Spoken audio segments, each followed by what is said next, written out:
लड़का, जानू तुम बदल गई हो। लड़की, कैसे? लड़का, अब मैं तुम्हारा हाथ पकड़ता हूँ तो तुम पहले की तरह शर्माती नहीं हो।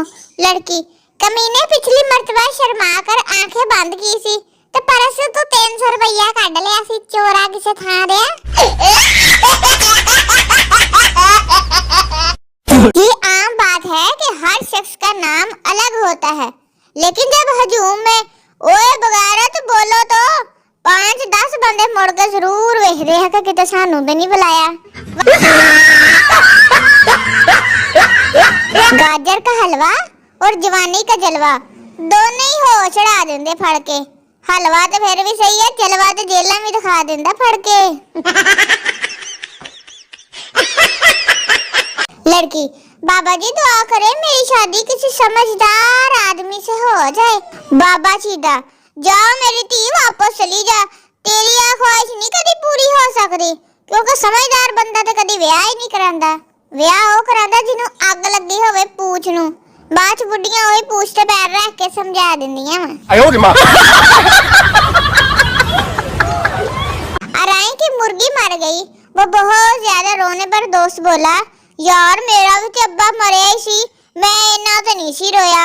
अगो राई कहंदा, तेरा अब्बा अंडे देंदा सी, मेरी कुकड़ी तो बेचारी रोज अंडा दिंदी सी, हुण ते अंडा भी देसी 50 रुपए दा हो गया वा। वो पागल मेरे पीछे, मैं पागल तेरे पीछे, वो पागल किसी और के पीछे, सारे ही पागल अगे पीछे होए पे, इंसान पता नहीं विच कौन। वाह रे दुनिया, अच्छाई के पीछे कोई नहीं जाता, बुराई के पीछे सभी भागते हैं।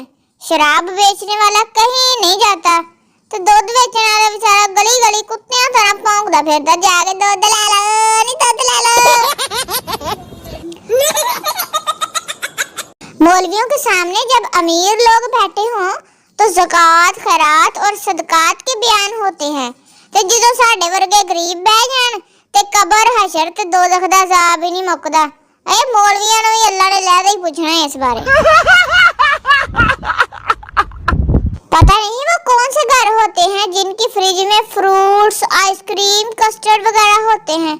साडे घर ते हरा धनिया, पुदीना, पानी वाली बोतलां ते आइसक्रीम वाले डब्बे च अम्मी ने आटा पा के रखिया हुंदा वा, फ्रिज भी खोलन नूं नहीं दिल करदा नखत्ती नूं। खौफ क्या होता है उस इंसान से पूछो जो अपना मोबाइल लॉक किए बगैर घर ही भूल जांदा वा, ते फिर बेचारा अपनी खैर मनांदा कि घर गए नूं लित्तर परेड ते पक्की आ। ससुराल का पहला दिन। सास, बेटी शर्माना मत, इसे अपना ही घर समझना।